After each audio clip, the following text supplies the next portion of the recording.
वासुदेवाय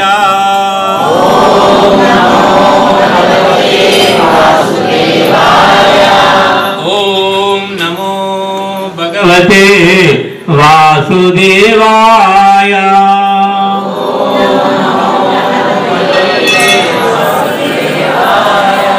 ओम नमो भगवते वासुदेवाय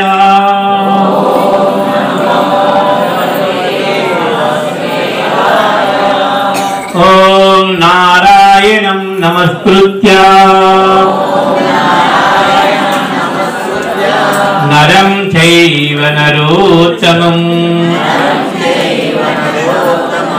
देवीं सरस्वतीं व्यासं ततो जयमुदीरयेत् नष्टप्रायेषु भद्रेषु नित्यं भागवत सेवया भगवती उत्तमा श्लोके भक्तिर्भवति नैष्कृतिम् कृष्णाय वासुदेवाय देवकी नंदनाय च नंदगोपकुमाराय गोविंदाय नमो नमः मूकं करोति वाचालम् पंगुं लंगायते गिरिं यत्कृपातमहं वन्दे श्रीगुरुं दीनतारिणं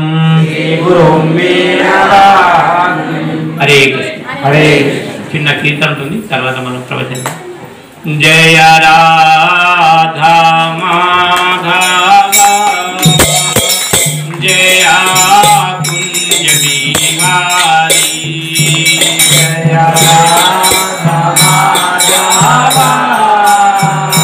जय जय कुंज बिहारी जय राधा माधव जय कुंज बिहारी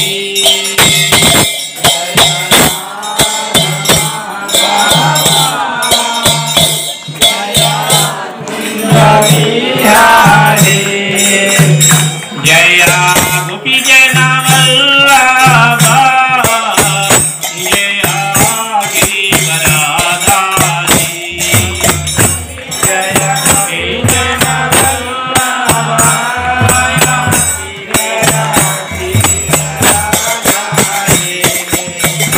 जय यशोदनंदन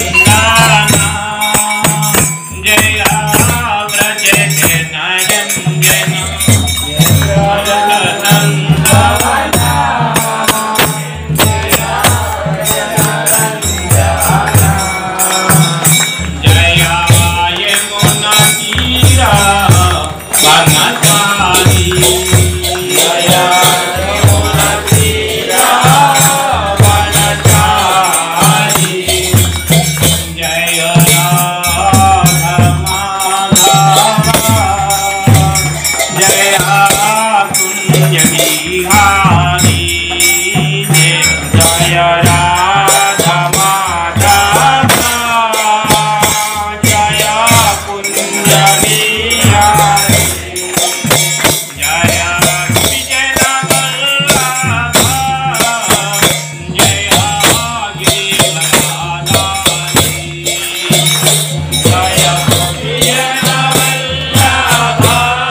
మహారానికి జయ శ్రీ గౌర్.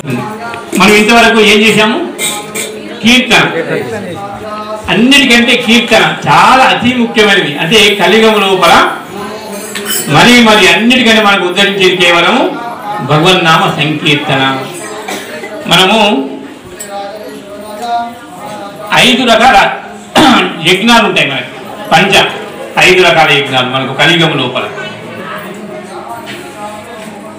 హరే కృష్ణ హరే కృష్ణ కృష్ణ కృష్ణ హరే హరే హరే రామ హరే రామ రామ రామ హరే హరే. সে প্রভুজি চলে গেছে, কারোর কাছে ছিল আরেকটা মাই গেছে। కలియుగములో పంచమహాయజ్ఞాలు. ఎంతమందికి తెలుసు? మనం ఈ కలియుగంలో మనం ఎక్కడ ఉన్నాం ఇప్పుడు? ఏ యుగంలో ఉన్నాం? కలియుగం. ఈ కలియుగానికి సంబంధించి మనకు 5 పంచయజ్ఞాలు వివరించబడ్డవి. నేను ఒక్కొక్క దాని గురించి చెప్తాను, వివరించండి. మొట్టమొదలు కలియుగం లోపల చేయవలసింది నామ సంకీర్తన యజ్ఞము. ఏది నామ సంకీర్తన? హరే కృష్ణ హరే కృష్ణ కృష్ణ కృష్ణ హరే హరే హరే రామ రామ రామ హరే హరే. ఇది మొట్టమొదటి, మీరు గుర్తుంచుకోండి. ఇంకా రెండవది గీతా భాగవత యజ్ఞం. అందరికి తెలుసు కదా, భగవద్గీత అందరి దగ్గర ఉన్నా? ఇంటి లోపల ఉన్నారా? ఎంతమంది చదువుతున్నారు ఇంటి లోపల భగవద్గీత?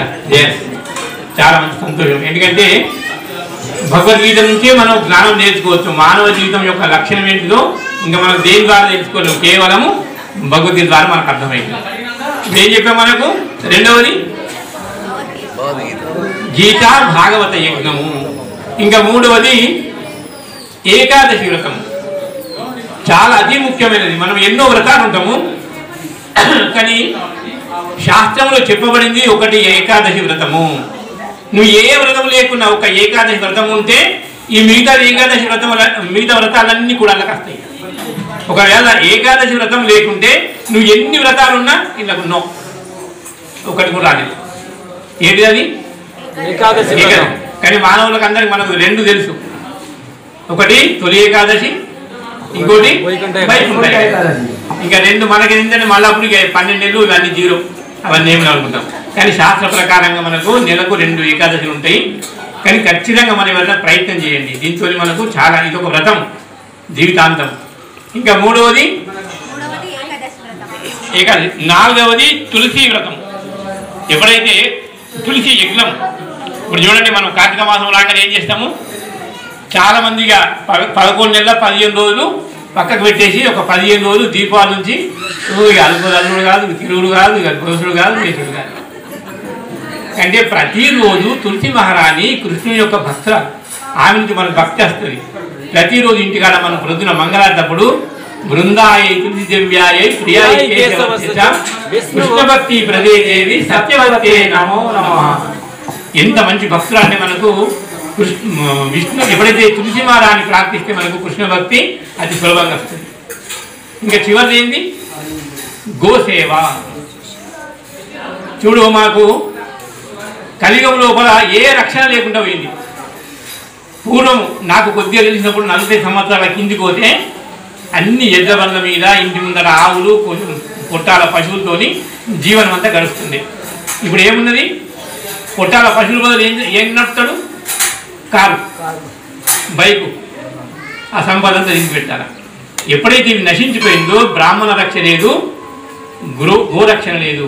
అందుకే మనకు భగవతి చెప్తుంది, కృషి వాణిజ్య గోరక్ష వైశ్యకర్మ సమాజం. మీ యొక్క మన కర్తవ్యం ఏంటంటే ఆవుల రక్షణ చేయాలా, బ్రాహ్మణుల యొక్క రక్షణ చేయాలని చెప్తుంది. మనం ఆర్థికంగా అన్నీ లెగ్గుతాం. అయ్యో వాడకపోతే అర్ధపాశం పోయాలా, యజ్ఞం చేయాలా, అన్ని కొబ్బరికాయలు కొట్టాలా, కపతలు ఆడాలా, ఇవి ఆడాలను. భగవంతుడు ఏమంటాడు? నామ సంకీర్తన యజ్ఞ సర్వ పాపా ప్రణాశనం ప్రణమో దుఃఖ శమనంతం నమామి హరిం పరం.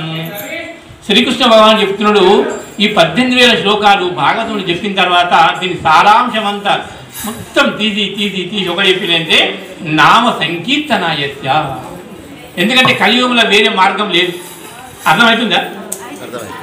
ఇంకా వేరే మార్గం చాలా మంది ఉన్నారు. ఇప్పుడు కొన్ని తపోనిష్టలు, ద్రవ్యయజ్ఞము, తపోయజ్ఞము, జ్ఞానయజ్ఞము, స్వాధ్యాయ యజ్ఞము, నానా రకాలు ఉంటాయి. కానీ మనం ఉన్నదానికి ఇప్పుడు ప్రదేశంలో కేవలం నామ సంకీర్తన చేస్తే. ఒకసారి నారదుడు అడిగారట భగవంతుడిని, మీరు ఎక్కడ ఉంటారంటే అని చెప్తుండు.